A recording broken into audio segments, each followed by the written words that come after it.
Everyone. Good evening, sir. Good evening, Nishant. Thank you. Thank you for joining today, sir. We are very grateful to have you today. I think this is the last meeting of Uromet. That's the thing, Kind Nishant. of, What a relief. No, everyone was yeah, here. yes, 14th meeting.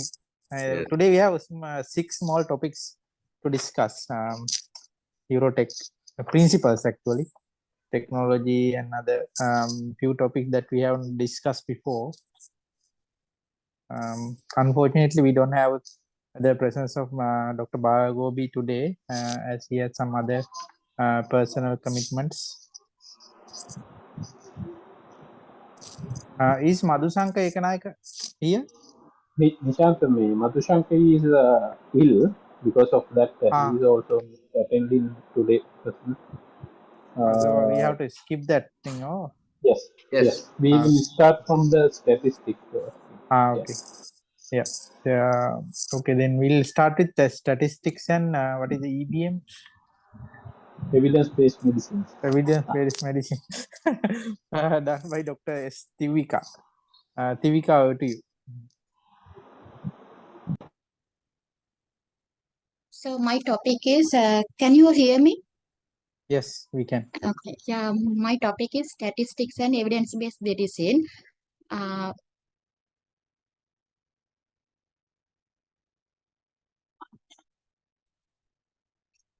So statistics is concerned with summarizing, organizing, and analyzing the results of experimental measurements and observations. So when it comes to statistics, we have to know what is data. So data it can be qualitative or quantitative. So qualitative data is categorical, or quantitative data is also called metric. So then we have the scales. So in scales, we have nominal scales, ordinal scales, and interval scales and ratio scales. So nominal scales, as we know, is a categorical data. Example is list of names.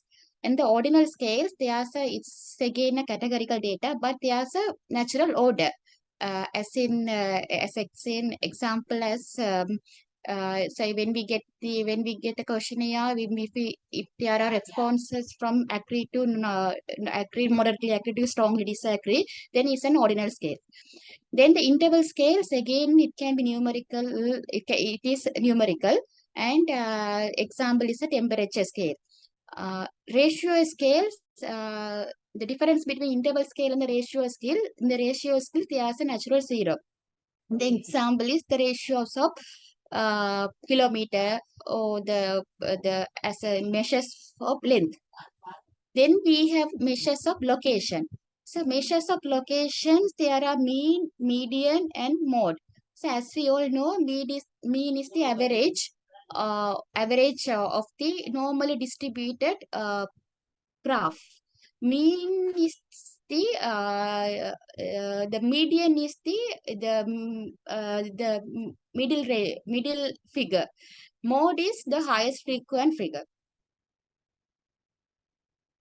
So depending on the type of data, we can use whether we from this chart we can get an idea when to use mode, median, and mean.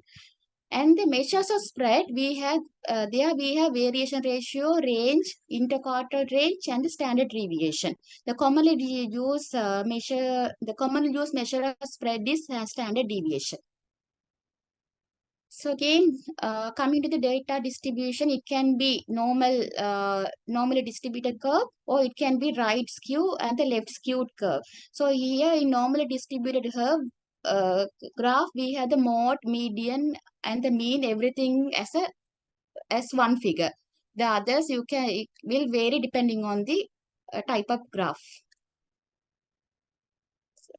So coming to the classification of studies, we have observational and interventional studies. So observational studies can be descriptive or analytical. In descriptive studies, we have case studies, cross-sectional studies and correlational studies.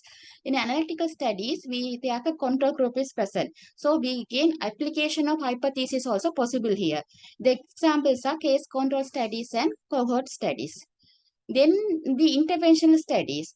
The examples are, the common example is the clinical trials. Then we have field trials and the community trials also. In here, it's again comparable to the case control study, but this is more advanced. And the main measures we have to know here is the absolute risk reduction, relative risk reduction, and the number needed to treat. So you can see from this figure what is absolute risk reduction. That is a difference between the event rate of experimental group and the event rate of control group. The relative risk reduction is the ratio between the absolute risk reduction and the event rate of control group.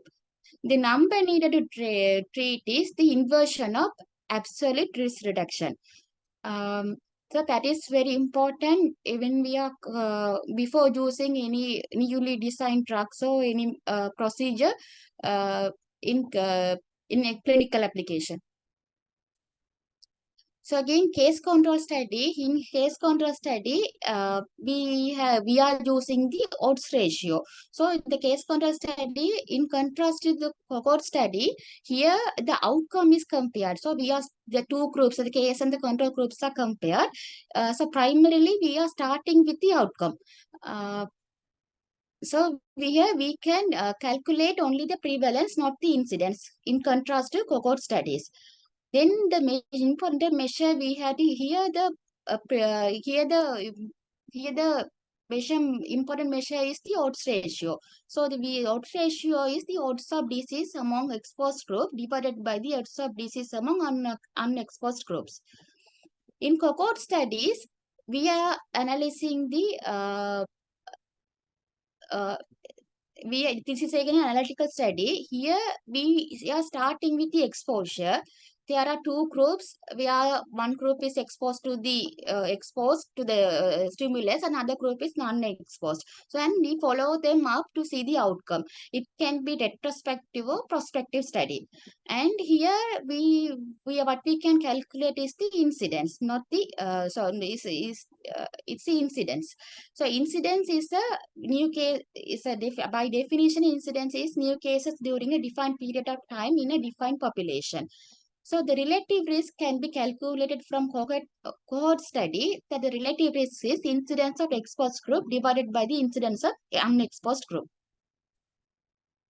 Again, coming to the basic principles of research, this all we know. Here, statistics wise, we had to do statistics in research when it comes to selecting the study population and the sample size and the sampling method and the data analysis. We had to use some statistical methods. So what is hypothesis test? What is null hypothesis? As we know, there is no difference in between the two groups. That is null hypothesis. So according to the null hypothesis, we take the p-value. So p-value is the probability value to determine the likelihood that the observed outcome is the result of chance. So if the p-value is less than 0.5, we know at 5% confidence interval, the assessed variable is significant between the two groups. And then we have for the observational studies, so this is again a simplified method. So if we have whether we have the quantitative data or qualitative data, if it is a quantitative data, if it is a normally distributed pattern, we can use a two sample t-test. For example, when we are assessing when we are assessing the means of two different population, two different groups, we can use mean is the quantitative as a variable. So we can use this normally distributed curve. We can use a two sample t-test. If it is not normally distributed, we can go for a Mann-Whitney U-test.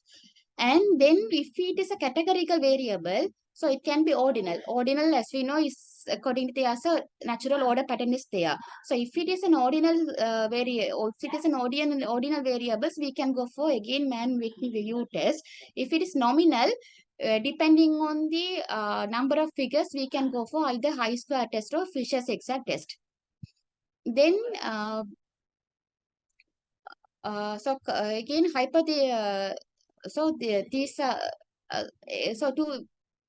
there can be univariable studies or multivariable models. So if it is a univariable analysis, we can go for a linear regression analysis. If it is a quantitative, if the data is quantitative, if it is a qualitative data, we can go for a logistic regression analysis. And there is a multivariable analysis also there. There we have to go for advanced statistical methods. Then something about Pearson correlation coefficient and Spearman correlation coefficient that is important in linear regression analysis. So if the Pearson so if we want to know whether if we want to know the relationship between the two parametric variables, example whether there is whether there is a linear relationship between the salary and the happiness scale. So with the salary and the happiness scale, we can assess whether there is a linear relationship. So if it is a linear relationship, again 0 indicates no correlation, plus 1 indicates positive correlation, minus 1 indicates negative correlation. That is done for the quantitative variables. If it is the same thing done for the qualitative variables by using Spearman correlation coefficient. Then what is power of the study? So power of the study is determined by various parameters. It depends on the sample size and the variability and also the spread of the study.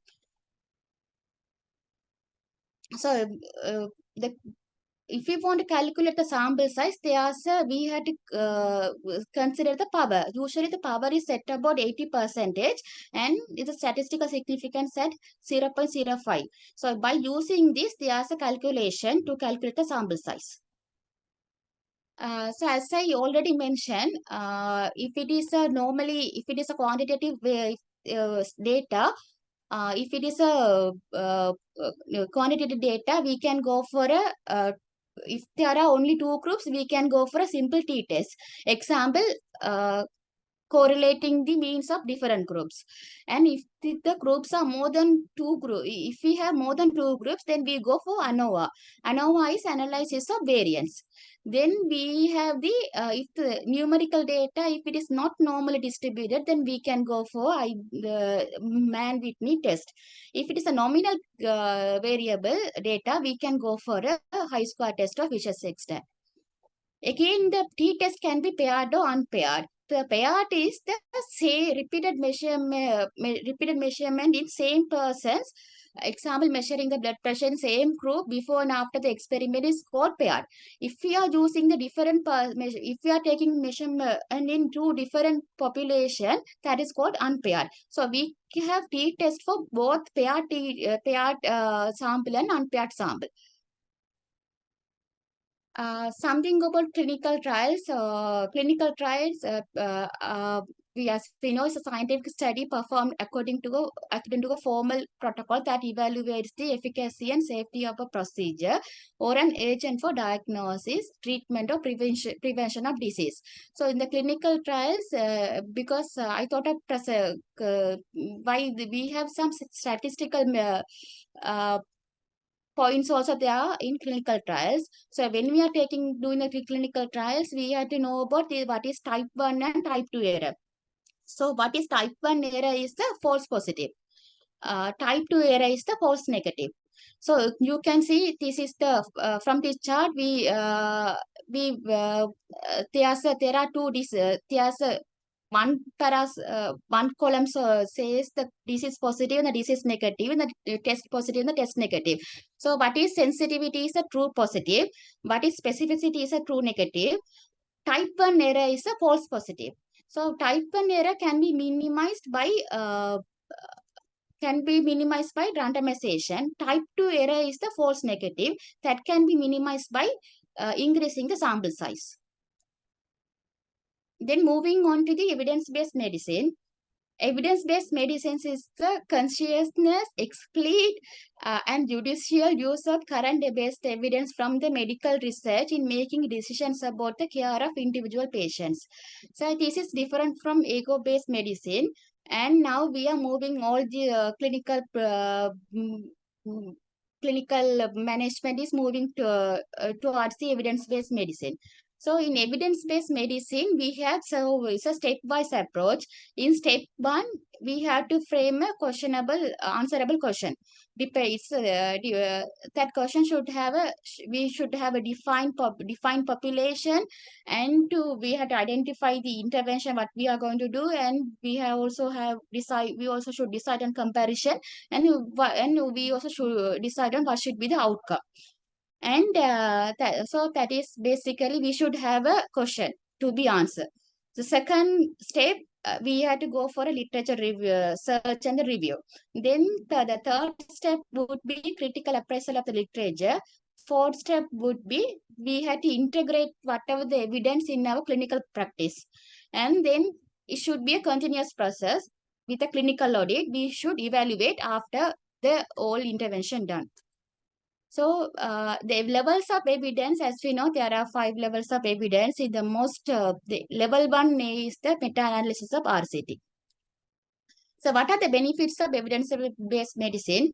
It minimizes the errors in patient care, reduces the cost of treatment to the patient, optimizes the quality of patient care, and also it's a continuous process. One should be able it should be important to improve our clinical career.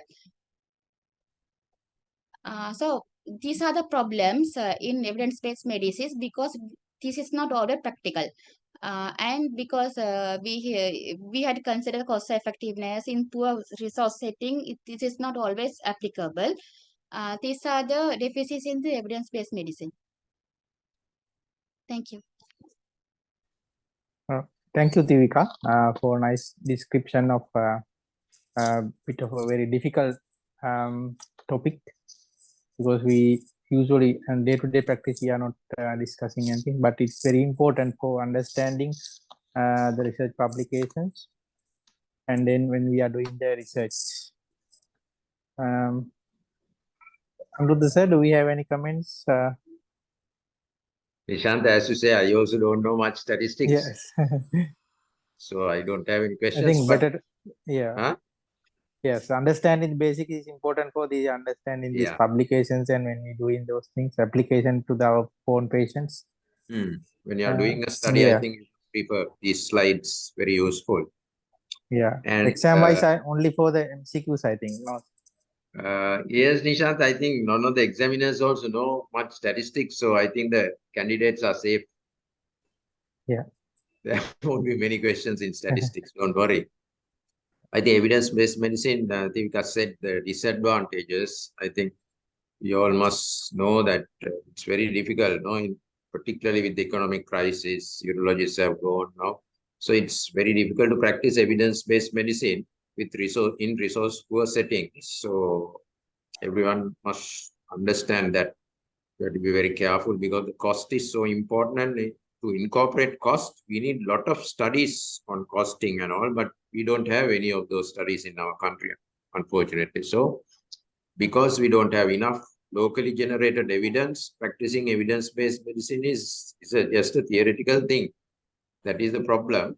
But it doesn't mean we must give up evidence-based medicine. We have to try our best to practice evidence-based medicine, but you must remember that it's not the ideal thing that we can do with our problems. Thank you, Nisha. Yeah, thank you, sir. Next topic is radiotherapy and chemotherapy will be done by Dr. Pragaladan. Dr. Pragaladan, over to you.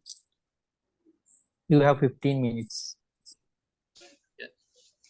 Good evening to you all. I'm going to talk about the principle of chemotherapy and the radiotherapy. So chemotherapy is a use of drugs that can inhibit the growth of cancer cells. They have ability to reach the old disease site, even micrometastasis, but it can affect the normal cells to the certain extent. So the mechanism of action of chemotherapeutic agents are they are the effects are by the disturbing the cell cycle by one or more processes. The chemotherapy drugs cause the cell death by apoptosis by directly interfering with the DNA or targeting the key proteins needed for the cell division. But during this process, they can have a cytotoxic to the normal dividing cells, especially that rapidly proliferating cells such as the bone marrow, the weakest reference, which can lead to the side effects, common side effects of this chemotherapy.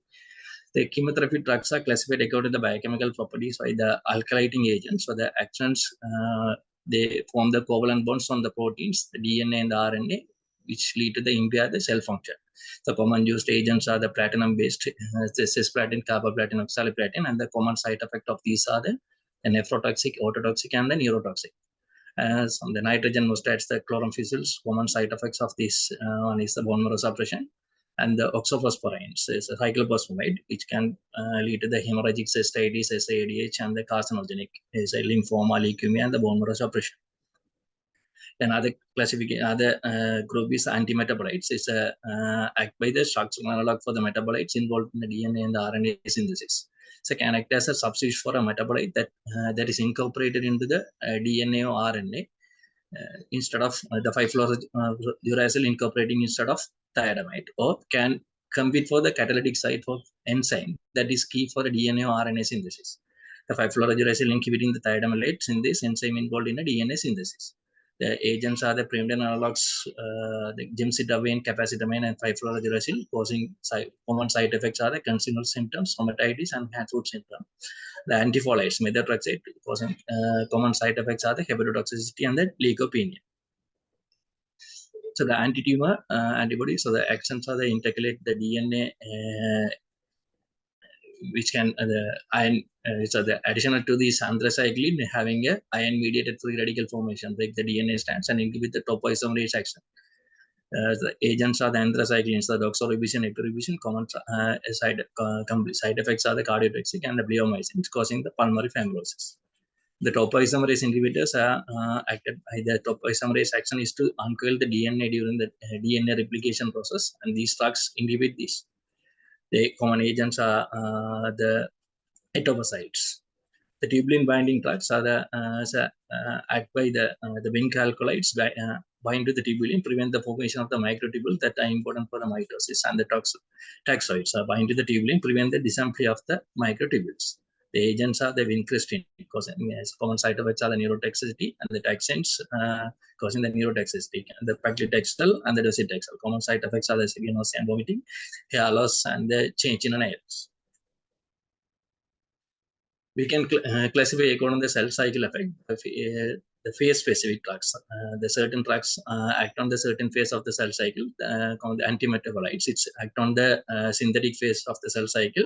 The 5-fluorouracil can inhibit the thioamylase synthesis. Is an enzyme involved in the DNA synthesis, so get misincorporated into the DNA instead of thymidine during the DNA synthesis. So the 5-fluorouracil should be given to the cell during the S phase to ensure that it has been given for a prolonged infusion over a few days or daily tablet over weeks. So the anti-tumor antibodies which act on the G1 to S phase, and the taxanes which act on the G2 to M phase, and the Wnt alkaloids M to G1 phase. The non-phase specific agents are they can act on any point of the cell cycle. So commonly the alkylating agents cause the DNA damage at any point in the cell cycle. Therefore, no need for a prolonged exposure to the drug. So combination chemotherapy, the principle in generating an effective combination, the different phases of cell cycle targeted to achieve the maximal cell kill. The combination drug should have an activity against the tumor when used alone also. So mechanism of action should be different to allow for the additive or synergistic effect, and the toxicity should be minimally overlap. The chemotherapy drugs are given at repeated regular intervals. The schedule determined by the ability of the normal cells to recover.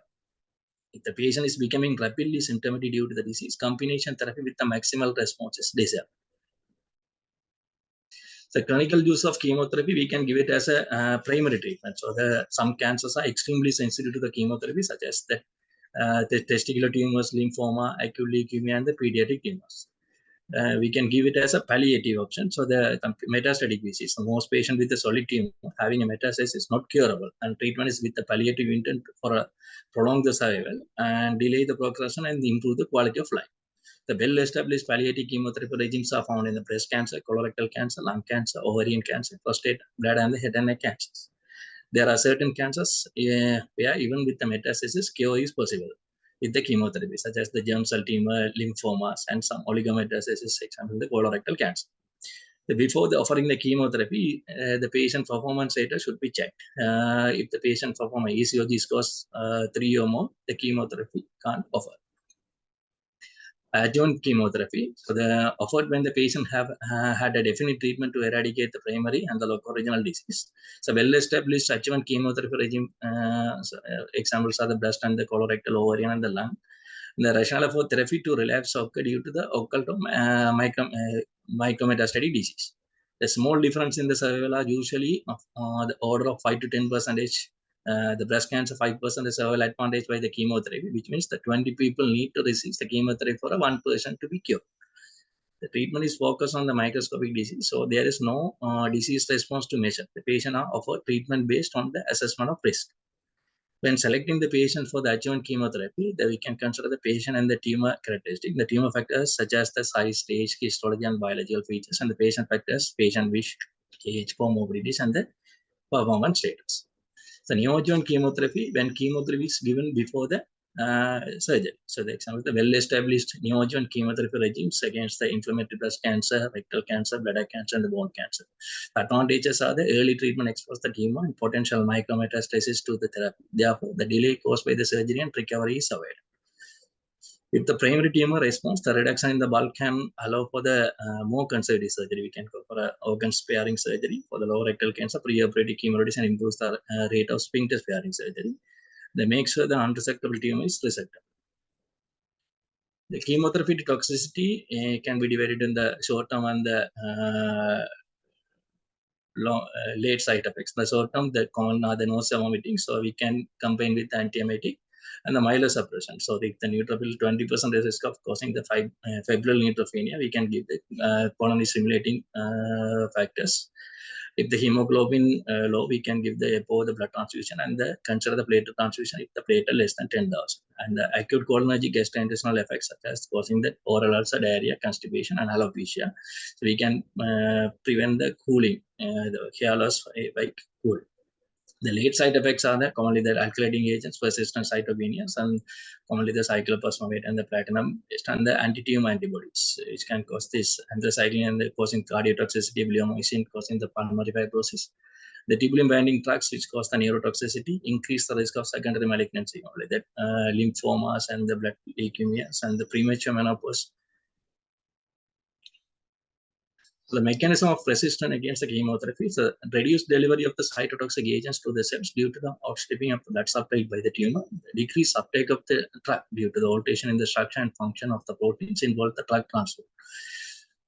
And the reduced drug activation, many chemo drugs are prodrugs that need activation by the enzyme. So the carboxylase esterase for the activation, and when the enzyme expression is reduced, the drug activation is reduced. The increased drug effects, the tumors have a transport protein that actively pump drugs out of the cells. The alteration in the target protein, the taxane exert the actions on the microtubule apparatus during the mitosis. When the tubulin is beta tubulin is mutated, the drug cannot act on the microtubule apparatus. The increased DNA repair, so the ERCC1 gene is involvement in the DNA repair. Overexpression of this tumor is associated with the platinum resistance and the inhibition of the apoptosis and increased drug metabolism and the detoxification. My next topic is the principles of radiotherapy. So the use of ionizing radiation to kill the tumor cells. So within a month of discovery of X-rays in 1895, it was used to treat the cancers. So it is used as a definitive treatment for the prostate cancer and the head and neck cancers, and the adjuvant treatment after the wide localization of the breast cancers, and the neoadjuvant treatment only the colorectal cancer and the palliations. The control pain from the bone metastasis, and the control the symptoms from the spinal cord compression and the brain met, and the control the bleeding. So types of radiation used is photons, electrons, protons. So you can use as an external beam radiotherapy. The photons, which can penetrate the deep into the body while sparing the skin. So it is used for the deep-seated tumors. So example, the rectal cancer. The electrons provide the high dose to the few centimeters deep to the skin. Beyond that, only little dose. So it is used for the superficial lesions, only the skin cancer. The protons can deposit energy with the extreme precision, limiting the unwanted doses used for the pediatric cancers, skull-based cancers, and the spinal tumors. So implanted radioisotopes is a brachytherapy. The radioactive sources are temporarily or permanently inserted into the tumor used in a cervical and prostate cancer. So injected radioisotopes, radioiodine for the thyroid cancer, and the strontium 89 for the bone metastasis. How does the radiation work? So effects on the radiation on the tissues can be divided into 4 phases. The physical phase is a radiation absorption by the tissue leads to the either ionization or the excitation. The chemical phase, these damaged atoms react with the cellular components, the breakage of the chemical bonds which lead to the free radical formation. Then the biological phase, the enzyme react on the chemical damage structure on the DNA. The vast majority of the DNA damage can be repaired successfully, but some lesions fail to repair, lead to the cell death by apoptosis. The clinical phase, and the clinical effects because of the delivered radiations, the effects of the tumor on the tumor, the direct tumor, cell death by the DNA damage, indirect effect, the reduction of the tumor vascularity, enhance immune recognition.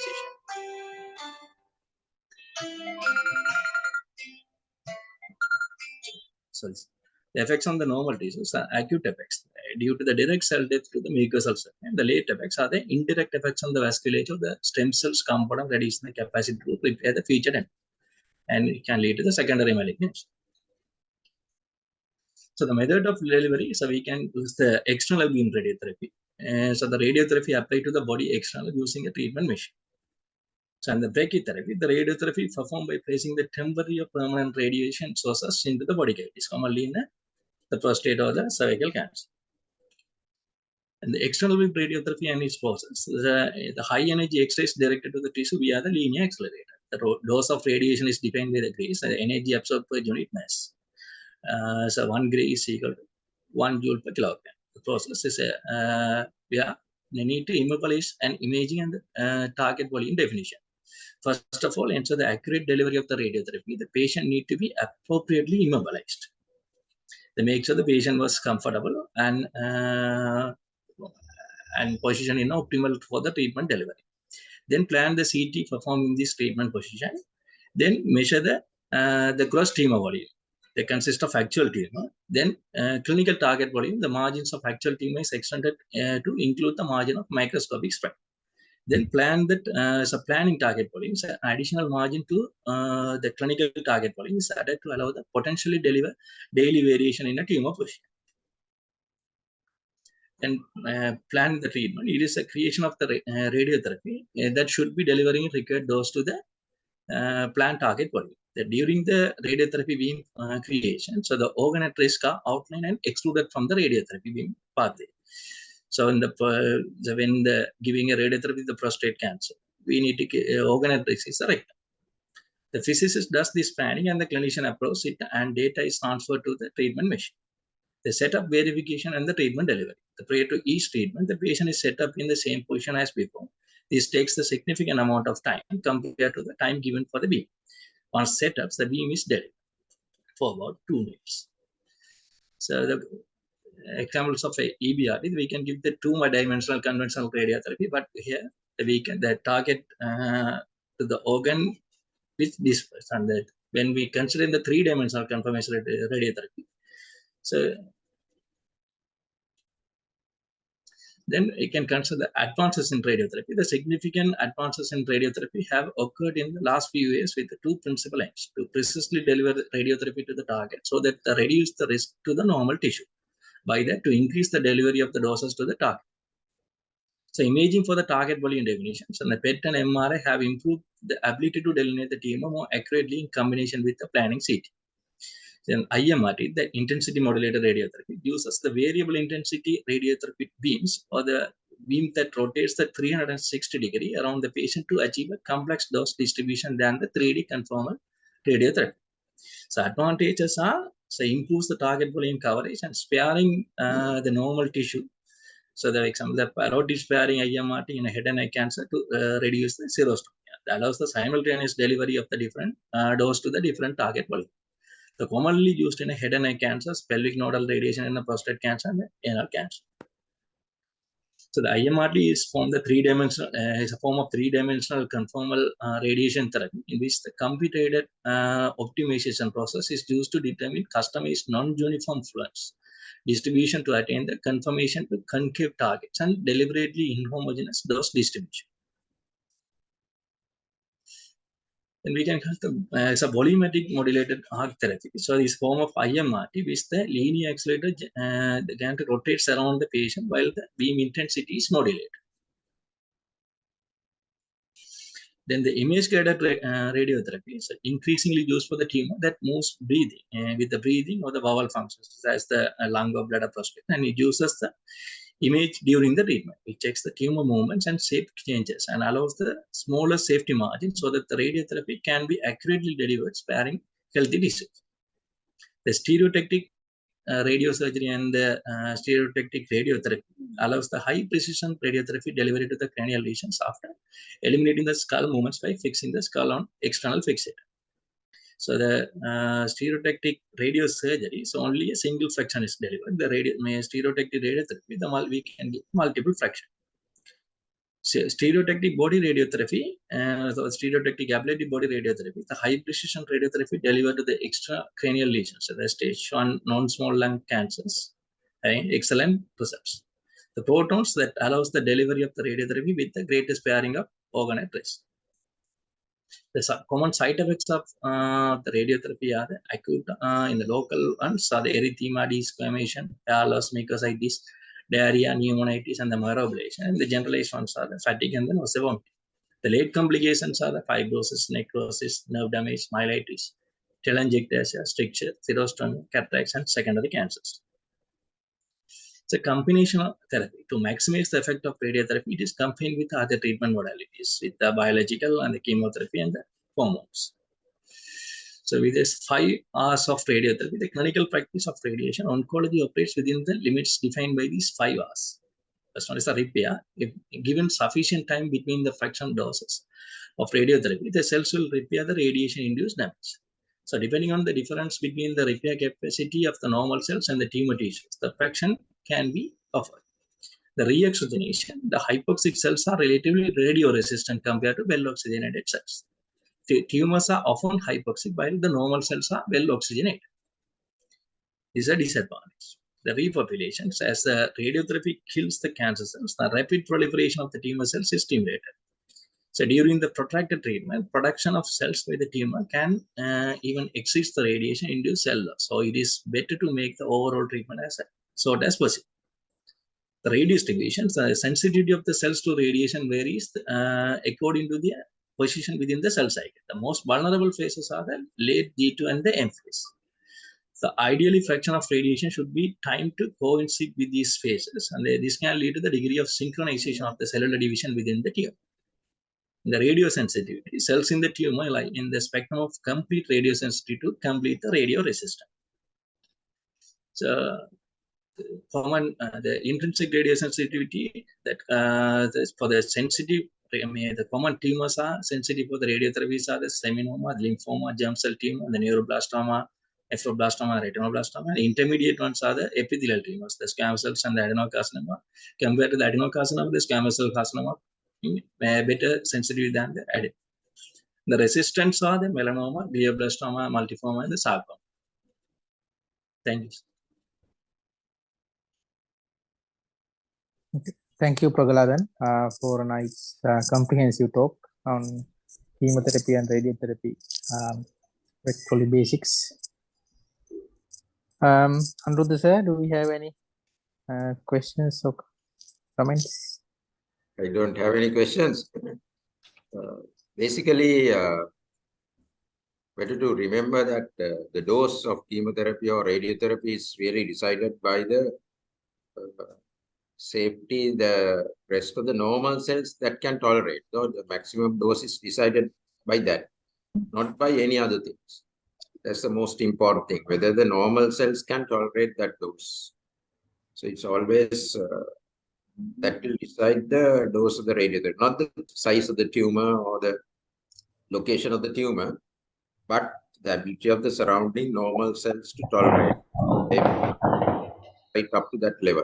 So if you have a more precise agents, techniques, then you can increase the radiotherapy, because not that it changes the tumor characteristics, but it changes the amount of radiation or chemotherapy that can be tolerated by the normal cells. That is all I can remember, Nishant. Okay, sir. I think before moving to the other thing, there are some notifications from Prof. Ajit Malalasekara. Is Taha available? I think he has some notices for the trainees. Taha? Yes, Nishant, thank you. I have a message from Professor Ajit Malalasekara, Chief Coordinator for the exit exams. So, SIRS has said, due to unavoidable circumstances, the MCQ exam has been postponed and it will be held during mid-October. I repeat, mid-October. MCQ as well as the Part 2 exam will be held back-to-back. This is because examiners from Glasgow, they are visiting Sri Lanka for the Part 2 exam, MD Part 2 exam. They would like to have our exit exam along with the Part 2 exam. So it will be in mid-October and the MCQ and Part 2 will be back-to-back. So all the candidates will have 6 weeks or so to prepare for the exam. Thank you.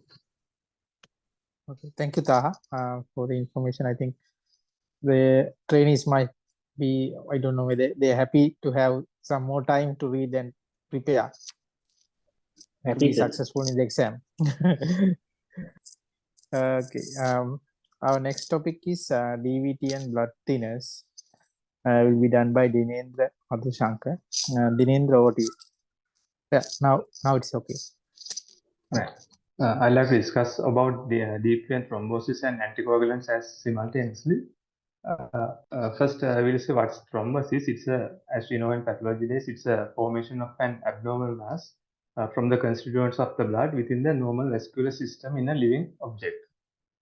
So when this phenomena occurs in vessels and deep veins, we call it as deep vein thrombosis. And when it complicates with embolism, especially into pulmonary embolism, we call it as venous thromboembolism.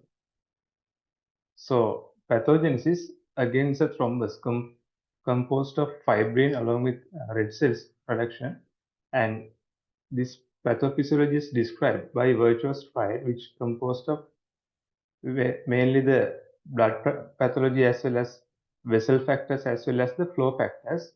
Those are hypercoagulability, endothelial damage, and the stasis.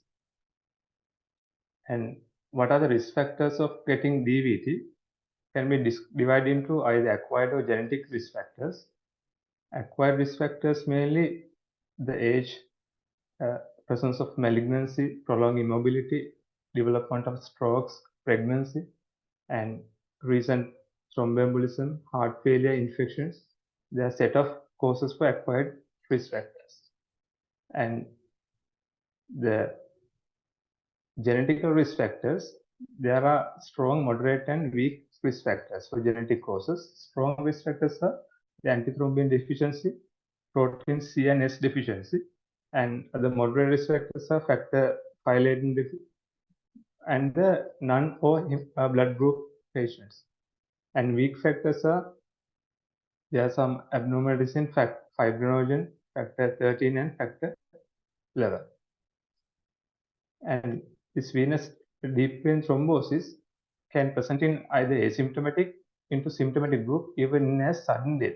So the disease also spectrum is there, which can be divided into uncomplicated deep vein thrombosis, complicated deep vein thrombosis, and deep vein thrombosis secondary to some anatomical causes. Uncomplicated deep vein thrombosis includes, or DVT includes, the peripheral DVTs like upper limb or lower limb or some splanchnic related DVTs. Complicated DVT includes pulmonary embolism, post-thrombotic syndrome, especially following major DVT episode, acute massive venous thrombosis, and embolic stroke.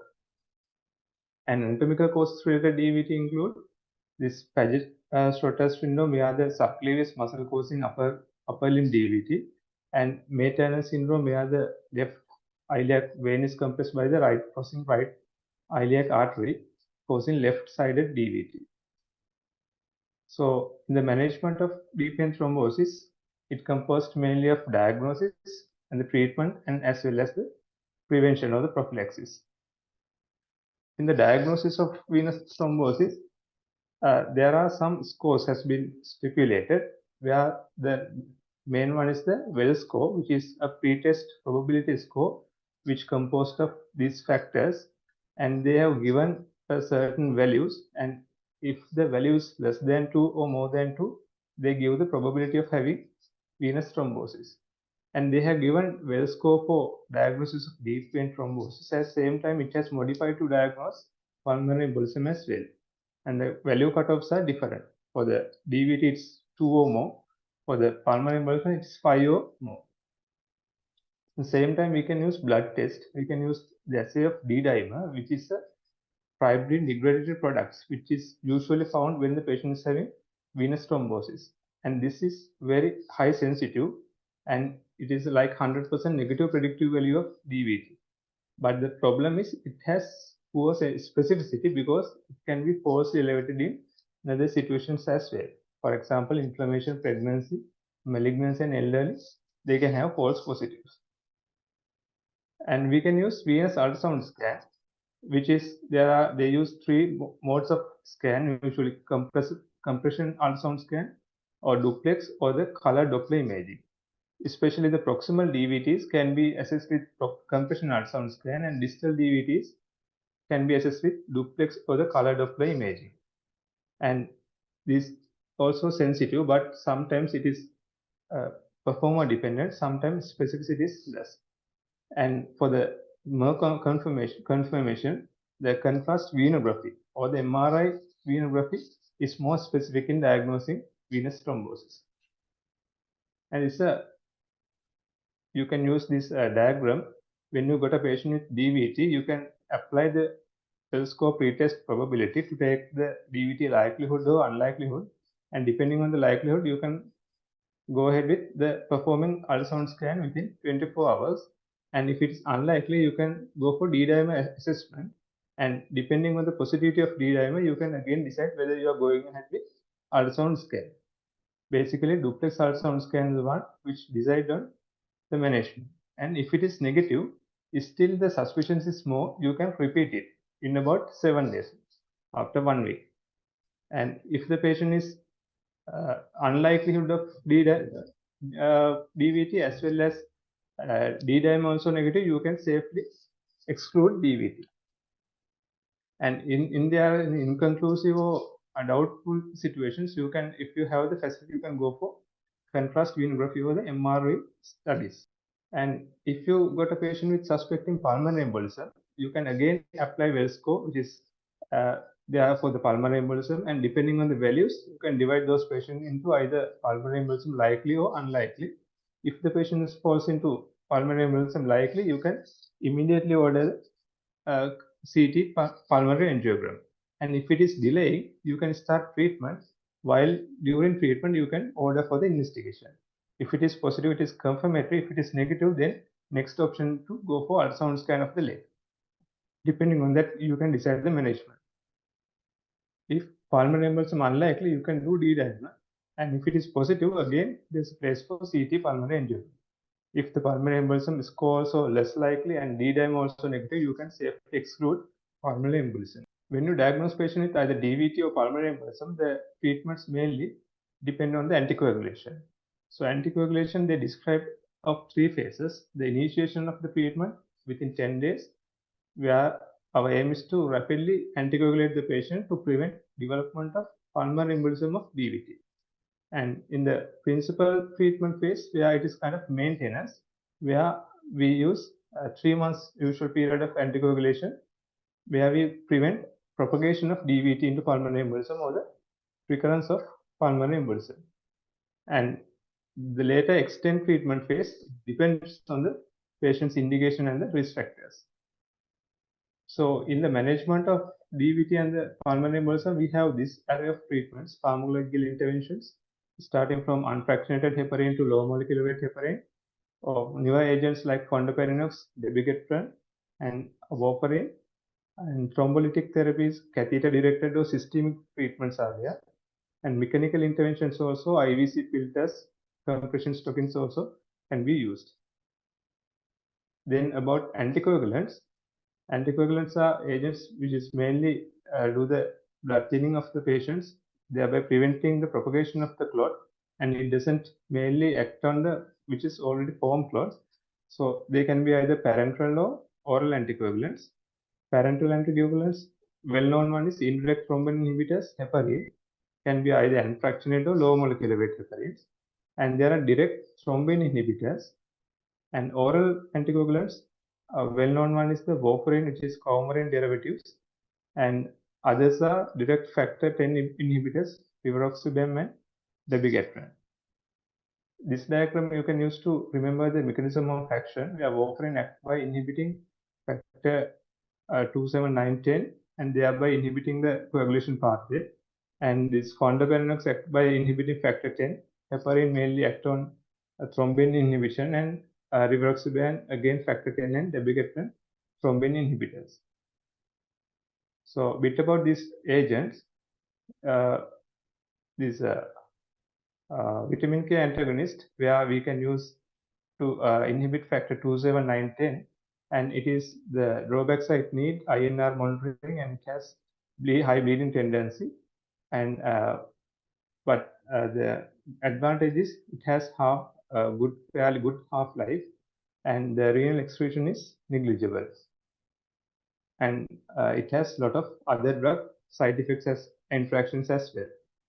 But compared to them, dabigatran and other oral agents, they have kind of well tolerability, and we can use daily dose or BD dose treatments, and monitoring is less frequent than warfarin, and side effect profile and the bleeding risk also safe in those newer agents. So in the management of venous thrombosis, this uncomplicated DVT, where the extremity involved in DVT, especially we can divide into proximal DVT or distal DVT depending on the level of the thrombosis involvement. The proximal DVT, the risk is they can propagate into pulmonary embolism. So early identification and early treatment is necessary. And they have recommended the duration of treatment depending on the development provocation, whether it's provoked or unprovoked. If it is provoked by like surgery or other non-surgical processes, surgery, they usually recommend anticoagulation for about 3 months. If it is provoked by non-surgical process, again, 3 months of anticoagulation is needed, but extension should be dependent on the risk factors. If it is unprovoked DVT, anticoagulation more than 3 months should be considered, but before considering anticoagulation, we should always think about the bleeding tendency and the bleeding risk in the patient. And especially if the patient is having underlying malignancy, cancer patients, the coagulation period should be extended more than 3 months. And if we get a patient with pulmonary embolism, again, we can divide this patient into whether it's hemodynamically stable pulmonary embolism patient or unstable patient. If it is stable, we can go for full dose of either low molecular weight heparin or unfractionated heparin, or we can same time start with warfarin and continue and achieve the therapeutic dose. And if it is like provoked pulmonary embolism, the duration they recommend is to go for 3 months duration. And if the patient is having massive pulmonary embolism with instability, then there's place for catheter-directed or targeted thrombolysis or systemic thrombolysis. There we can use tissue plasminogen activators, and same time we can start with low molecular weight heparin, and later on we can convert into vitamin K antagonist or the warfarin. And in management of some anatomical causes related thrombosis, where this Paget-Schroeder syndrome, where they recommend this early anticoagulation along with endovascular treatments. We can use thrombolysis by using endovascular methods and balloon venoplasty, where the compression site can be bypassed. And in May-Turner syndrome, again, early anticoagulation along with catheter-directed thrombolysis and placement of stent also are an option. And then we come into prophylaxis, prevention of DVT, especially as surgical people, we are getting patients with malignancy and having undergoing major surgeries. So prevention of DVT should be our one of concern. So when we got a patient, we have to assess their risk of getting DVT. For the assessment, we can use this Caprini risk assessment scores. They are usually free, you can get in from the internet, and there are certain points they have derived. Depending on the total point value, you can divide the patient risk category, whether they are having high, moderate, or low risk of getting DVT. So depending on the risk factors, you can plan your preventive methods. So if the patient is very low risk, then early mobilization would be enough. But if the patient is having moderate to high risk, you have to start on intermittent pneumatic compression devices or along with low molecular or unfractionated heparin, depending on the surgical bleeding risk. But if the patient is having high risk of getting DVT, you have to combine those two pharmacological as well as mechanical prophylaxis for DVT. So the options are, for mechanical prophylaxis, you can use intermittent pneumatic compression devices, which is statistically proven benefits are there in prevention of DVT. And you can use these graduated compression stockings or venous foot pumps. And pharmacological prophylaxis, these blood thinners can be used. So that's mainly about the DVT and the anticoagulants. The references are the European Society of Vascular Surgery guidelines of 2021. Thank you very much. Thank you, Madhushankar. You have given a very comprehensive talk about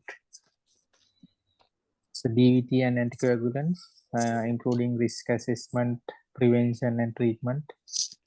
I think these new anticoagulants also available in Sri Lanka in practice. So we should have understanding their use perioperatively. Anuruddha sir? Yeah, very good presentation, very clear. Shall we ask the trainees and others in the audience to ask any questions, Nishantan? Yes, sir. Yeah. Muni, you have any? So, Madhushankar, Yes, sir. may I give a small case scenario? That is the 56-year-old male patient presented with bladder tumor, hematuria. And Yes. on top of he is having acute pancreatitis and incidentally diagnosed IVC thrombus, DVT. So now we have started anticoagulant and we have to plan TURBT. So can you briefly mention how you plan this case? We have to do the TURBT as well because patient is having hematuria and bladder tumor is there, DVT also there. DVT is in the IVC, extend into IVC. So how you going to manage this patient? Yes, sir. So it's basically balance of bleeding versus thrombosis, sir. So now acute problem is patients having IVC thrombus, which should be now at the moment is dealt with anticoagulants. But for the bleeding, we are planning surgery. So during surgery, the anticoagulant should be stopped. For that, the options are either we can convert these anticoagulants into unfractionated heparin, which has short half-life, and we can stop for a short period during surgery and again restart following surgery. Or we can completely get out of this anticoagulants by either catheter-based thrombolysis treatment and IVC filter. Thereby, we can omit anticoagulants for a short period and go ahead with TURBT surgery. So those this two patient options, is incidentally this patient incidentally we found the IVC thrombus and still not on anticoagulant. So we want to get the opinion to start the anticoagulant. My question is whether we have to do the TURBT first or you want to do anything else first? First, I think IVC thrombus should be dealt because while doing surgery and the patient mobilization, anytime it can lead into pulmonary embolism. So IVC filter placement and getting control of IVC thrombus should be mandatory, or else we can go for selective thrombolysis, catheter-based thrombolysis, so to get clear of the IVC thrombus. Until that, we can irrigation and continue the bladder tumor bleeding, sir. Yeah. Then we can plan surgery. Anuruddha sir, any? Yeah, I think that's a reasonable option. I think IVC thrombus needs also treatment because of the risk, very high risk of pulmonary embolism.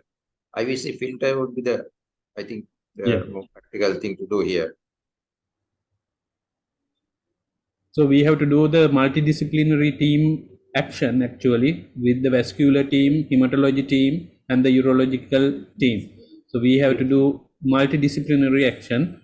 So according to that, the best option is the IVC filter and followed by TURBT and control the bleeding, and that will be the treatment for the bladder cancer as well. So that is the thing. Yeah. Okay. Thank you. So any other questions? Shall we move into next topic? Yes. Sir? Yes. So next topic will be renal transplantation. So Dr. Tivika, you can present your presentation regarding the renal transplantation. Over to you, Tivika. 15 minutes you have. Okay, sir. Thank you. So this is my topic. Can you see the slides? Yes, Tivika, we can see. My topic is kidney transplantation. So starting from the history of renal transplantation, as we know, the first transplant was it was from the kidney was transplanted from the pig and goat kidneys to the arm or thigh of the patients, and again it was not successful. And then from the human transplantation was done by the first human transplantation was done by the Soviet surgeon from the dying donor of the kidney patient. From the kidney of the dying patient with a head injury was transplanted into the thigh under local anesthesia. Again, that was also not successful. The first successful transplantation was performed in Boston by this surgeon called Joseph Murray, and it was done between the two identical patients, and it was successful, and the recipient lived up to 8 years. So the indications for renal transplantation, the indications is the end-stage renal failure, and the patient should fulfill the medical criteria for the major surgery and long-term immunosuppression. Occasionally, even though patients' EGFR is more than 15, if they are suffering from uremic side effects, you can consider. And we had to consider above whether patient has any if there has been a history of malignancy, whether patient has been cleared of malignancy at least for 2 to 5 years. And the age is not a contraindication. We had to consider about the comorbidities also. If the patient is fit and fit by comorbidities wise, we can consider transplantation. So these are some terms we had to understand in transplantation: the auto, iso, allo, and seno. So the most important antigens are ABO antigens and the HLA antigens. ABO antigens wise, we have the crossing is done as normal blood crossing, grouping and DT. So the HLA antigens, we have two types of HLA molecules, HLA1 and HLA2. In HLA1, molecules are present in all epithelial tissues, but HLA2 molecules are present only in antigen presenting cells. So HLA1, there are HLA1, A, B, C.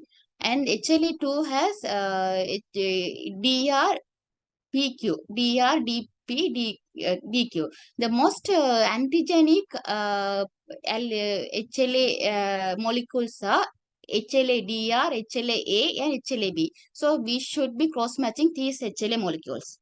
And so each HLA antigen has two alleles from each parent. So when we are cross-matching, it can range from 0, 0, so where all HLA alleles are matching, or if the all HLA alleles are not matching, then 2 to 2. So the impact of craft survival depends on the matching also. If it is well matching, again craft survival rate is higher. And and the recipients also should be checked for preformed donor specific antibodies to HLA and antibodies to ABO. And so the HLA ABO and the cross matching and HLA cross matching is mainly important in kidney and pancreas transplant. It is not so important in the liver transplant. Even though HLA and ABO matching mismatching also is not a contraindication. Still, we can proceed with the transplantation, but the graft survival will be low. So if again, the important thing is to assess the anti-HLA antibodies in the recipient. So if they have the anti-HLA antibodies, we should, it's not a contraindication, we should go for something called desensitization. So if the recipient is having preformed antibodies, we can go for desensitization. Desensitization is removal of the antibodies or reduction the formation of antibody production. That can be achieved with plasma exchange or plasmapheresis or immunosuppressive drugs. Immunosuppression with the anti-B monoclonal antibody rituximab, or we can go for even immunoglobulin. So kidney donation, usually the kidneys are taken from the deceased donors, or it can be a live donors. The deceased donor can be after the brain death, or it can be after the circulatory death. The common one are taken after the brain death. And we should, there's a criteria to call what is to confirm patients. There's a criteria to confirm what is brain death. And then when we are taking the kidney for the transplantation, we have to consider about there are two times. There are important times, warm ischemia time and the cold ischemia time. The warm ischemia time is the time between the cessation of the perfusion of the organ by the donor's blood circulation. That means the time from the arrest of the blood circulatory arrest to the point where we infuse the preservation fluid. That is called warm ischemia time. The cold ischemia time is the time from the perfusion with the cold preservation fluid to the point where it is revascularized in the recipient's body. So what about patients with the elderly patients with diabetes and hypertension, or patients patients dying after a cardiovascular instability where they will have prolonged hypertension? These are not contraindications for renal transplantation. Even we can take kidney from the donor can be diabetic patient or hypertensive patients. These are called, because to improve the accessibility for kidney donation, this is called extensive criteria. But again, there's poor outcome also. So the kidney donation can be from living donor or deceased donor. Living donor can be identical and non-identical, or it can be unrelated or related. Something called altruistic, where there's a process called whether from the donor pool it can be given to unknown recipient. Or it can be a deceased donor. Deceased donor can be after a brain death, or it can be after a circulatory death. The assessment begins, we had to do the assessment of recipients as well as the donor. The recipient assessment, so we had to see whether the patient fulfills the criteria for renal transplantation, and the objectives were to ensure the transplantation is technically feasible in the recipient. And to also, we had to think about the quality of life after transplantation. If the patient is at risk of premature death, again, no point. And we had to consider the pre-existing conditions and whether they are optimized properly. And also we had to consider about the chronic infection and also chronic viral infections. And also we should counsel the recipient about the possible complications and the risk and benefits of transplantation. And what about the donor assessment? So donor assessment, it should be preferably a ASA1 patient. The uncontrolled hypertension, uncontrolled diabetes, or active or recent malignancy or blood transmissible infections are contraindications. And we should assess the patient as well as the kidney also. The kidney is assessed by the isotope scans to make sure there's enough residual is there after the nephrectomy. And also we had to assess the technical feasibilities also. We had to do the CT angiogram to see the vascular anatomy before the donor nephrectomy, and some immunosuppression. So immunosuppression is important before the we are to start immunosuppression before the before the transplantation, as well as we are to continue with the immunosuppression even after the surgery.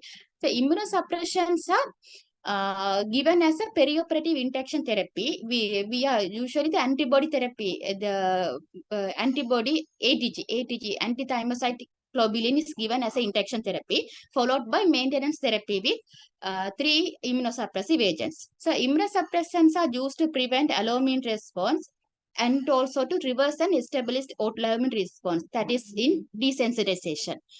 So mechanism, it prevents the lymphocyte activation, lymphocyte proliferation, and also prevents effector mechanisms. There are 5 classes of immunosuppressants, but in renal transplantation, we are using antibodies, calcineurin inhibitors, and antimetabolites. So induction agents are the antibodies, that is the given at the time of induction of anesthesia. It can be anti-lymphocyte antibodies or interleukin-2 receptor antibodies, that is called basiliximab. Then followed by maintenance with 3 immunosuppressive drugs. And it should be a balance about the immunosuppression, and also side effects of immunosuppression also should be balanced. And other than the immunosuppressive agents, we have to give antimicrobial and antiviral prophylaxis also. So antimicrobial prophylaxis is a trimethoprim that is given for 6 months to prevent Pneumocystis cerevisiae infection. And antiviral agent, that is acyclovir is given for 3 to 6 months to prevent CMV infection and other viral infections. And also antifungal fluconazole also given for 7 days to prevent any opportunistic infections. And these are the main varieties of immunosuppressive agents. We are using antibodies. ATG prevents the T cell AGT causes T cell depletion. Basiliximab prevents the T cell activation. Then we have calcineurin inhibitors that prevents the interleukin-2 production. The examples are tacrolimus and cyclosporine. Then the antimetabolite, that is the DNA synthesis inhibitor that prevents a lymphocyte proliferation by blocking the DNA synthesis. That is, example is MMF. So maximum immunosuppression is needed at the time of the surgery and also 3 months following surgery. So degree of immunosuppression depends on the type of the organ transplant and the clinical significance if the transplant fails, and also depending on the recipient, whether the recipient is at high risk for rejection, if the patient has had previous sensitizing events, or if the patient has previous transplant, those are high risk patients, and also age of the recipient. So moving to the donor nephrectomy. So donor nephrectomy, again, it's a methodical approach. It can be done open or laparoscopy. And here we have to go for a meticulous dissection, and we have to remove the surrounding fat and the adrenal gland. And after that, we better biopsy of the graft also recommended during the donor nephrectomy. So there are 2 approaches. We can go for a Gibson or cochlear incision, and here usually for the donor nephrectomy, left kidney is preferred because of the long renal vein. And so then we go for a if there are 2 arteries, we can go for individual anastomosis, or we can go for a combined single anastomosis usually into the external iliac artery. And there is something called en bloc kidney transplantation, especially if the donor is a pediatric patient. we can go for an en bloc kidney transplantation where we take both kidneys along with the IVC and the aorta. The complications, so as urologists, we have to know mainly of the complications. The bleeding can be, it can be early or late bleeding. Early bleeding, it is mainly, if it is after the surgery, it is because of the vesico-ureteric anastomosis and handling of the bladder and presence of stent, presence of catheter, all these can give rise to bleeding. So these are most of the time these are not life-threatening. We can manage conservatively, and we had to, if we are going for a bladder irrigation, again because of the anastomosis, we have to be careful. And sometimes late bleeding can occur when there's a heavy fistula, or when the patient when there's a hemorrhagic cystitis, because post transplant they are at risk of viral infection of the bladder. So BK viral infection of the bladder can cause hemorrhagic cystitis. Again, they can present in the post transplant period, the late hematuria. And also, if there's a sudden hematuria and anuria, we had to think about the renal artery vein thrombosis. And there, Doppler scan is done to confirm. And delayed graft function is defined as the need for dialysis within the first 7 days of post-transplant. And the delayed graft function is associated with increased risk of acute rejection and reduced graft survival. And then moving on to the rejection, I will be talking about rejection later. So the other complications are infections with opportunistic infection and the viral infection, CMV, BK virus infection, pneumocystic carinae infection. These are the other post-transplant infections we had to deal with. And the renal artery stenosis also can happen. It's a late complication the first year. So it can present with polychondral hypertension, peripheral edema, and heart dysfunction. The first line of treatment is radiological intervention with angioplasty or stenting. Again, aneurysm also can occur due to the disruption of the intima. Sometimes it can be mycotic aneurysm when there's infection. So how do we, if there's a AV fistula, we have to go for a radiological embolization. And the other complication is a urine leak. So urine leak again, it can be it can be early or late, but usually this early complications. The causes can be when there's usually due to the ischemia. So when there's excessively mobilized long ureter and a lower pole artery, there's a tendency to cause ischemia. And then premature removal of the bladder and the ureteric drainage, the technical problems, suture dehiscence, ureteric twisting, kinking, or when there's outflow obstruction, like acute urinary retention, bladder outflow, when the catheter is blocked, and then the necrosis of the renal parenchyma, all these can give rise to urinary leakage.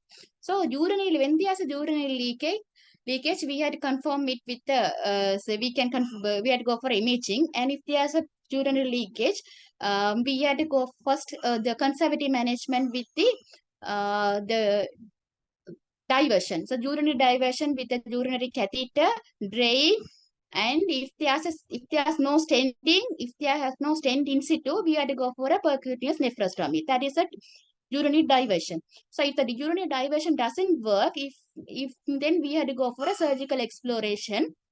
And if there's a ureteric distal part ischemia, then we have to go for a reconstruction. Then the ureteric stenosis. So ureteric stenosis, the ureteric stricture can be early ureteric stricture or late ureteric obstruction.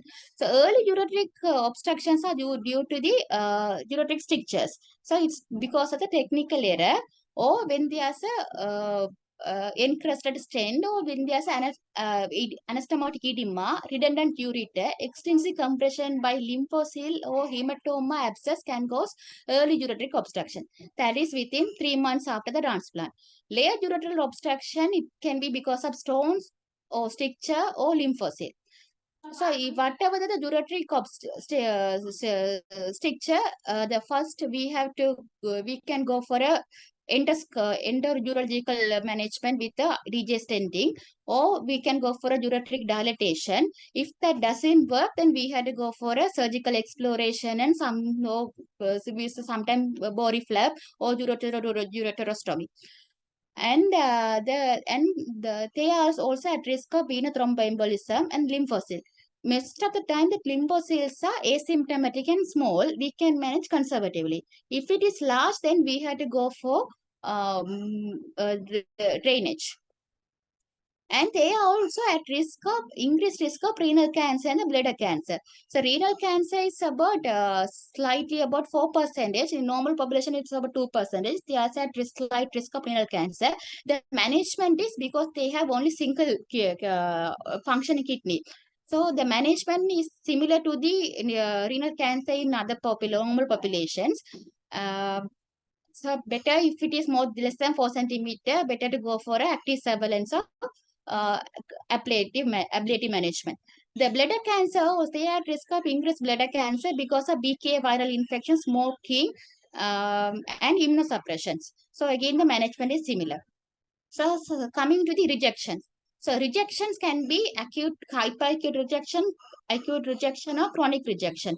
So hyperacute rejection is when there are preformed antibodies in the recipient that can cause immediate activation of complement system and graft thrombosis and necrosis. So if it is again difficult to manage scenario, it should be prevented before transplantation by doing a proper antibody testing and matching. The acute rejection, it is within 1 year of transplantation. So it can be cell mediated or antibody mediated. The cell-mediated antibody, so cell-mediated antibody, you can see the right side, hand side of the page. So cell-mediated, it can be cell-mediated or antibody-mediated. Cell-mediated antibody, so when there are when there are antigen presenting cells in the donor, it can present the donor HLA molecules to the T cell the T helper cells. So again, the foreign materials will be recognized by the T cells. That will lead to activation of the T cell pathway. Again, the T cell will activate the cytotoxic T cells. So cytotoxic T cells, again, it can cause cytotoxic T cell, it can cause destruction of the graft. So it can be antibody mediated. When they are antibody mediated, again by activation of the T cell, T cell activation will lead to activation of the B cell. So B cell will produce antibodies. So the antibody antigen complexes it can cause destruction by the complement dependent or complement independent pathways. So by complement independent pathway, by forming the membrane attack complexes, it can cause destruction of the graft, or by complement independent pathway can activate the natural killer cells and the macrophages and cause destruction of the graft. So how do we manage? So before the management, we had to confirm the rejection. So rejection is confirmed by the biopsy. In the biopsy, we can differentiate whether it's a cell-mediated rejection or whether it's an antibody-mediated rejection. And if it is antibody-mediated rejection, we have to check the antidonor antibodies also. So if it is cell-mediated rejection, mild to moderate, we can manage with high-dose IV methylprednisolone. If it is severe, we have to go for ATG. If it is antibody mediated, again we can manage with high dose IV methylprednisolone plus plasmapheresis and immunoglobulin. The chronic rejection, it can be because of allergenic response or non-allergenic response. So allergenic response is like the chronic rejection. There's T cell mediated destruction is there. If it is non-allergenic, it's because of because of the risk factors of the recipient. So because even after transplant, if the comorbidities are still there, so the hypertension, immunosuppressive drugs, and diabetes, underlying donor disease, age-related changes, all these can cause chronic rejection. Thank you. Thank you very much, Divika. Nice presentation and details. Lot of details in your presentation, but we will move to questions now. Anuruddha sir. Muni, you have seen many cases, no? These transplant problems, you almost know more. Yeah. Yes, Munipri is the ideal person to talk about. That's the thing. Vika, recently I got a patient, 42 years old patient with 15 years hemodialysis. Following the spinal cord injury, neuropathic bladder, causing reflux diseases and the recurrent infection, which leads to end-stage renal failure. Now patient is on 15 years dialysis and they want to go for a kidney transplant. Now nephrologist is referred to me mentioning the urological assessment and further plan for kidney transplant. So it's a difficult scenario, sir. Again, because of the neurogenic bladder and paralyzed patient, I don't think he's a suitable candidate for transplantation. So even after that, the quality of life and even the bladder dysfunction is because of bladder dysfunction. Even after the transplant, there will be complications because of the bladder related dysfunction. So I'm not sure, sir, whether we can proceed with the transplant. I think it's a difficult scenario. Patient is 42 years, no other comorbidities. Young patient. So now patient after this incident, he married, now having a child. He wants to get the transplantation. So as a urologist, there are options. So that is why I have given this scenario. So in this case, actually we have to evaluate the bladder. So we can't say you are not a suitable candidate for the transplantation. First, we have to evaluate his bladder and even upper tracts, because if it is a chronic reflux and even after transplantation can cause some harmful effect and the recurrent infection, in that case we have to consider the sometimes nephrectomy before the transplant. And the bladder evaluation, with the bladder evaluation we have to see whether the bladder is the good capacity is there, or if it is a not good capacity, patient should do pre-transplant. We have to augment the bladder either with the mitrofenaf diversion, and later on we can go for a transplantation. That is one option. Other one is, if patient is happy to have a urostomy, we can create the urostomy. Later on the transplant uretec and anastomosis to the ileal conduit. So that is the urostomy. So those are the options available for this type of patient. So we have to evaluate this patient. Straight away, as a urologist, we can't say it is not suitable candidate for the transplantation. So that is the thing. So we have to do basic evaluation of the basic principles we have to follow. So other principles is in a pediatric group, we commonly encountered with the transplantation in NHSL with the LRH team. So we have to augment the bladder and create the mitrofenol, and native nephrectomies we have to do in that patients, because most of the children get posterior urethral valve disease causing the reflux diseases and end up with the end stage renal failure. So urologists have big role in transplantation. Okay, sir. Is it? Yes, Anuruddha sir? Yeah. Yes.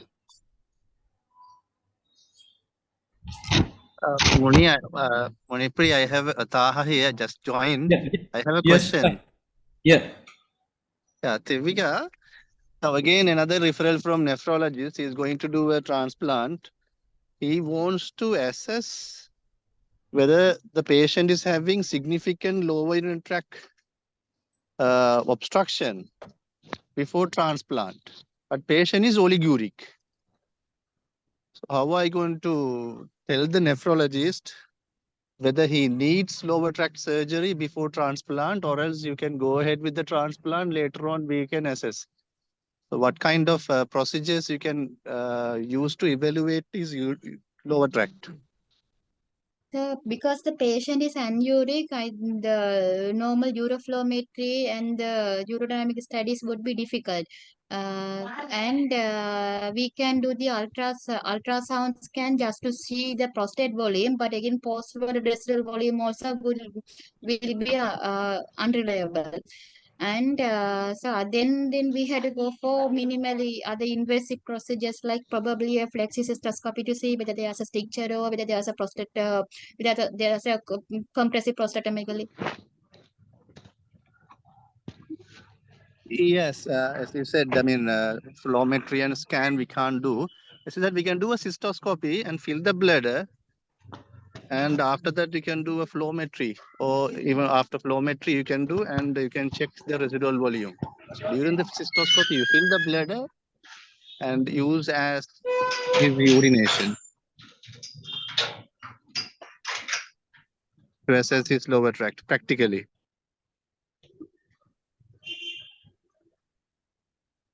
Taha, if I can comment on your answer.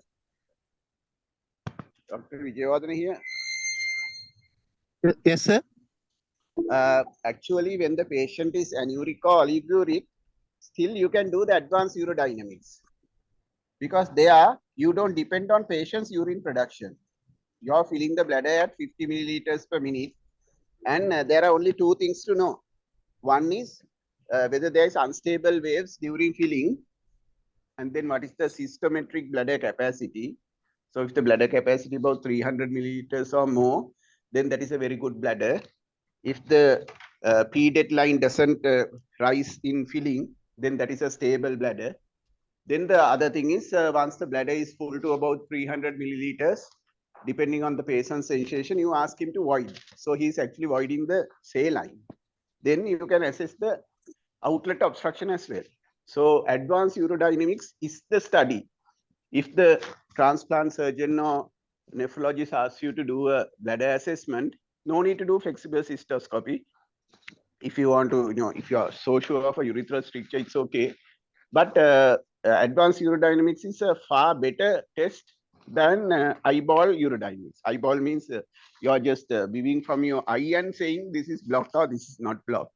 And the scientific method is the pressure flow study. That is possible. And on Munipriya's answer also, there's a bit of a problem. Now, Munipriya commented that ileal conduit is a way forward to a neuropathic bladder.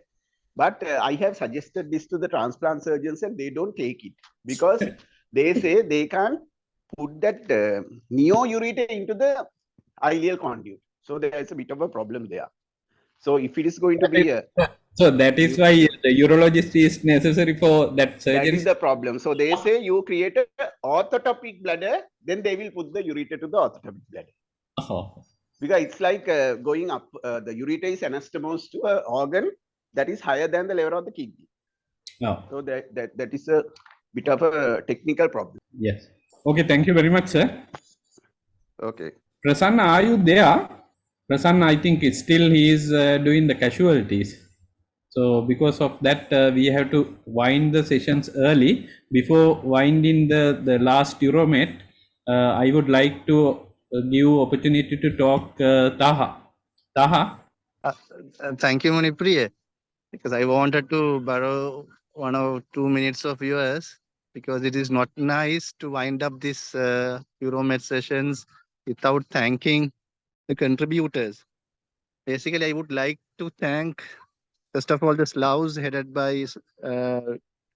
Manjula Vijayawardena sir for, making the platform to start this Uromet. And then we should not forget Anuruddha sir, because he was the prime and the boost for this Uromet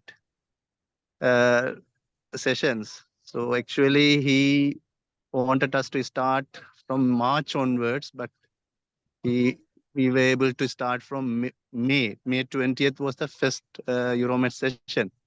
We had 14 sessions covering up almost all the topics. Only topic we haven't covered was non-urothelial bladder cancers, if I can remember. Other topics, almost everything been covered in these sessions. Then I would like to thank the organizers, Uromet organizers. They all help us, specifically Dr. Balagobi, Dr. Nishanta Veerapatrana, Dr. Munipriya Villarachi, Dr. Nishanta Veerasinghe, Dr. Hilary Ferrando, and Dr. Nishantan Rajadurai. They all help to conduct these sessions, and they all were moderating the sessions. And then the presenters, all the presenters, it all, not only the topic, not only the theory, we had learned how to prepare a presentation, how to check the spelling slides, and then how to conclude within the time period, all been trained during this 3 months or so. Then the expert panel, without their help, wouldn't have been a success from everyone. I can't name them. All the expert panel, they all shared their knowledge and experience among their busy schedule. They accepted our invitation, then all helped during these sessions. So, and the organizers, the sponsors, CIPLA, for making this platform, online platform, to conduct these sessions. So actually, I have missed a few sessions, but I have learned many things from this presentation. Hope we all gained many updated knowledge from guidelines or interventions. So we will discuss what we can do in the next few months before the exam with the organizers and Anuruddha sir, and we'll come back to you. Thank you so much. Taha, I think the biggest contribution was from you. We must appreciate it, organizing the topics, the schedules, not very easy. And you did a wonderful job. Thank you very much. And I'm very happy that I can retire gracefully, and there are enough people to take over this from next year. So excellent work, Taha. Made it easy for us. I didn't do anything this year. And everyone, as you say, contributed. And the amount of knowledge we got, and additional things, as Taha said, I think the trainees have learned a lot. If you look at the presentations of the day one and today's presentations, there's a marked difference. How you handle the slides, time, it's far better. So that's what we wanted. And contributions from all contributors is excellent. And I think you all must continue the good work in the future also, even if the senior people are not there. Even not many urologists are left in the country also, but still don't give up. Continue the good work. Thank you very much. I must thank CIPLA also, and Secretary Dr. Kalana and Neranga, all these people who helped a lot in this endeavor. Thank you very much. It's a pleasure. So one more thing. During the tram, I think we would go for a journal club as well. Yes. Anuruddha sir? Yes, we'll do that. I think Taha has selected the articles. So Taha, shall we distribute the articles so that we can have a good journal club? Yes, I didn't distribute before this Uromet. They may be busy with this presentation. By tomorrow, day after, we will be able to do that, sir. I got the name list from Niranga, so I will be distributing tomorrow, maybe, sir. I can do that. Yeah. That will be done, Muni. Taha has selected very good articles, very useful for all of us. So we'll have the journal club again, which will be useful. And we can expand it a little bit more as time goes on, so that there will be more and more academic activities which will be useful to everyone. And today I saw there is another request from Manjula sir. That is the experience, the surgical experience, the sharing during the tram as well. So the Nishantan has done the PCNL without general anesthesia and the C-arm. So like that, those cases and experience sharing with the other colleagues. So it also very good thing, I think. So we will have some agenda to do that experience, sharing experience as well as journal club as well. So it would Yes, be very good for future sloughs. yes, yes. We must add things like that. Certainly, certainly, Moni. We will do that. That's what we must do. We must give the opportunity. That's the purpose of the tram, no? To share your experiences. So we can start a little early with the journal club. We used to do MCQs in the afternoon, isn't it? Just immediately after lunch, just for the trainees. So we can always expand it because we have a lot of time. We are wasting a lot of time actually during the tram. So we can use that more productive way. Certainly, yes. And I think Dinendra has asked whether we can start the Uromet little early. Only thing is, the experts are reluctant to come a little early. I think that's the issue. But otherwise, I also would like early easy to get ready with presentations. Or early means maybe for a longer time before the exam. I don't know what he means by early. Early. He knows the He next meant the time. longer time before the exams. Ah, right, right. So that can be done. But no, we all, as Taha said, I said to start in so early March, but we do everything at the last moment. What to do? I think better late at least than nothing. Never. So it's like that. So you all can start. You all are the young people. You all can start next time. Don't worry. I will not be there. Actually, Taha know how difficult to arrange this the platform. Yes. He has done a marvelous job. Exactly. Exactly. It's only the people who organize, the difficulties, no Muni. Yeah. So difficult. Outcome is very good. It looks very easy, but it's not that easy because it's a unrewarding thing. So it's very difficult to persuade people to come and share their experiences, spend their time. It's not easy. But anyway, we have done a good job. We'll try to improve as time goes on. We'll take your suggestions. If you can do it throughout the year with a lot of breaks, that's what I think the trainees want. I think that is the ideal thing. We'll see. But things have evolved from our days. When we were SRs, there was nothing. Not even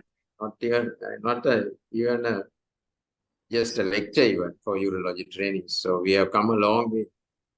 I can tell you a lot of stories how we struggle to organize even a small Cubs club. No one at NHSL gave me a lecture hall. I went behind directors, deputy directors, nurses, so many people, clerks, to get a small place just to organize the Cubs club and to have a class for the trainees and the urologists. It was so difficult, but things have changed so much now. Thank you very much. Okay, thank you very much. We will conclude the today Uromet, and we will meet in next next session of Uromet. And Yes, and the tram. yes, tram. We will meet in tram. Everybody, I think everybody will come and we will meet, enjoy, and we will share our knowledge and experience during the tram. 2nd of next month. Okay, thank you very much. Thank You you. very much, Sipla, again, and good night. Thank you very much, sir. Thank you.